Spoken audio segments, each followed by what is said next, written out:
This lesson comes from the book of James, chapter 1, verses 2 to 4, which states, "My brethren, count it all joy when you fall into divers temptations, knowing this, that the trying of your faith worketh patience. But let patience have a perfect work, that ye may be perfect and entire, wanting nothing." Before this scripture became inspirational, before it was softened into encouragement, it was instruction. James was writing to people who were scattered, pressured, uncertain, and destabilized. People whose lives were being shaken. People who were not comfortable, not settled, not secured. Unto them he says something that sounds almost unreasonable. Count it all joy. Not feel joy, not pretend joy, but count it all joy. Meaning, evaluate it differently. To count something means to step back from it. It means you don't drown inside the experience. You observe it. Every ancient wisdom tradition taught this same shift. It's the moment you move from reaction to awareness, from being inside the storm to seeing the storm. Joy here is not happiness. Joy is clarity. It's the realization that something purposeful is happening beneath the discomfort.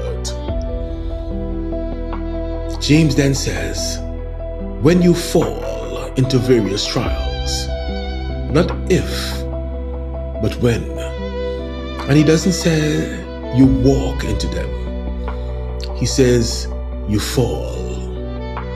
Because trials usually arrived uninvited, unexpected, disorienting. That word fall is ancient language. It describes descent. And every true tradition understands this pattern. In the Sumerian story, Inanna descends into the underworld. She passes through 7 gates, and at each one she is stripped, not punished, but removed of what no longer serves. Her crown, her garments, her symbols of identity, until she stands naked, exposed and powerless. The message is simple. Before transformation, false identity must fall away. In Egypt, Osiris is not merely killed. He is dismembered. He is broken apart, scattered into pieces, just like the moment in life when everything you thought you were falls into fragments. But Isis gathers the pieces and reassembles him, because consciousness is not destroyed. It is reorganized.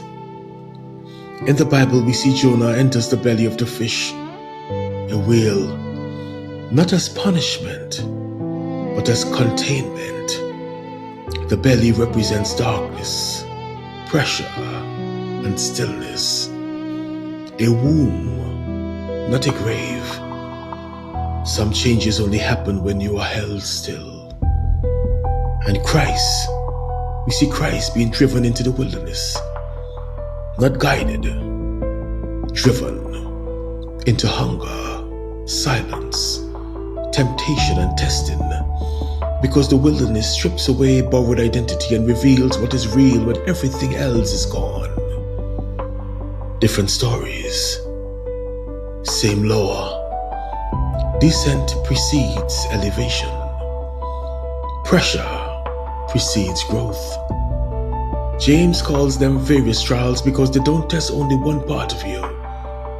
They test the whole system. Your body feels the strain first. Your nervous system goes into survival mode.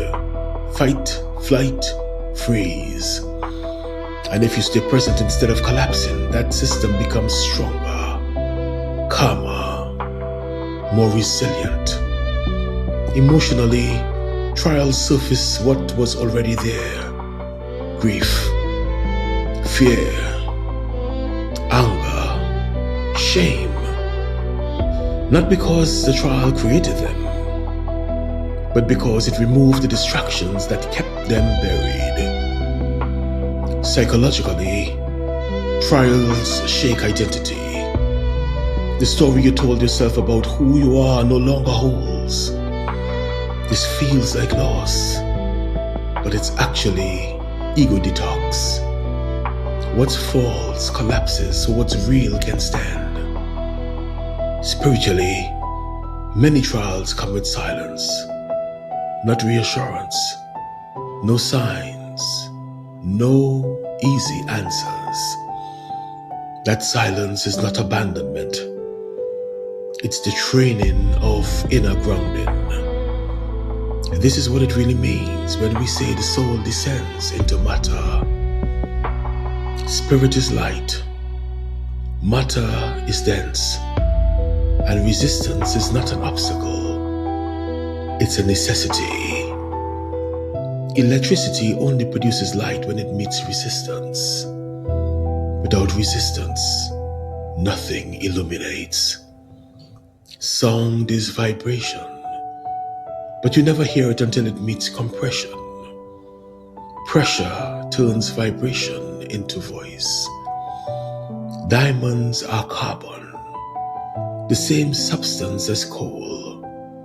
The only difference is pressure over time. This is not metaphor. This is law, and your life obeys it too. Pressure does not destroy essence. Pressure reveals it. What breaks under pressure was never solid. What remains was what was always real.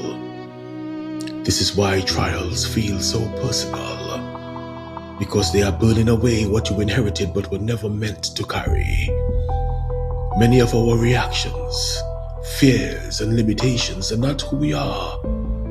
They are learned, absorbed, passed down through family, through culture, through bloodline.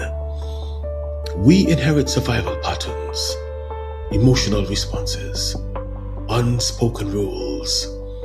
Trials force a question your ancestors may have never asked. Is this truly me? Or simply, what I learned to be? When you endure pressure consciously, you're not only transforming yourself, you are interrupting cycles. This is evolution. Joy then is not joy because pain feels good. Joy is the moment you recognize that this pressure is purposeful. And this is where the path can break or deepen. Because there is one thing that stops initiation completely, and that's victimhood. Victimhood is not suffering. Victimhood is identification with suffering, plus blame. Blame says, this shouldn't be happening to me. Blame says, someone else is responsible for my inner state. Blame removes agency, and initiation requires participation. You can be hurt without becoming a victim. You can be wounded without surrendering authority over who you become. Pain may visit, but blame cannot stay. The moment blame takes over, the lesson pauses, not erased, paused. Because consciousness cannot transform while defending a story. James knew this. That's why he didn't say, feel joy. He said, count it joy. Counting requires distance. Blame requires fusion. You cannot count what you are fused with. Then James says, let patience have her perfect work. Patience here is not waiting. It is staying present long enough for the process to finish. If you interrupt it, you repeat it. Unfinished lessons return as cycles in relationships, in emotions, in patterns. Pressure is not cruel. Pressure is clarifying. It shows what cannot stand and what must be rebuilt. So if life feels tight right now, if things are being stripped, if identity feels uncertain, if silence feels loud, hear this clearly. You are not being punished. You are not being forgotten. You are not failing, beloved. You are being refined. You are being tempered. You are being shaped. And the fact that you can hear this message means you are already in the work. Here are 5 directives to help with this process. 1. Stop asking, why is this happening to me? That question traps you in reaction. Instead, ask, what is this shaping in me? Because life is not trying to explain itself to you. It is trying to form you. 2. Observe what collapses under pressure. Whatever cannot survive the strain was never your foundation. Titles fall. False confidence falls. Borrowed identity falls. And what remains is closer to truth than anything you've constructed. 3. Do not rush the process. Growth interrupted becomes repetition.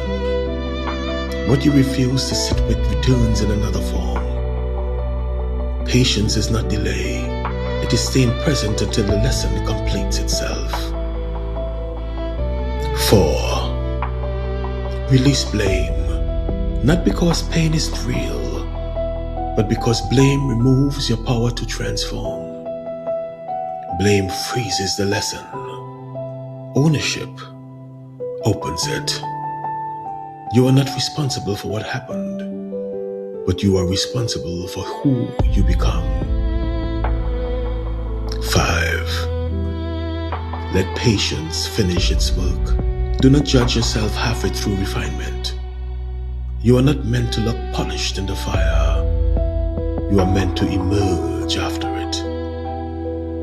If you are listening to this while you are in the middle of something heavy, something unresolved, notice gently. You are not late. You are not broken. You are not doing this wrong. Pressure does not mean you lost your way. Often it means you are on it. Something essential is being uncovered. Something false is being released.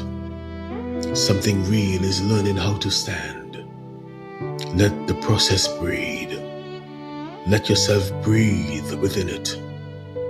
You don't have to force understanding. Clarity arrives when resistance softens. Now, count it all joy. This is a sacred curriculum. Lesson complete. Now, remember who you are.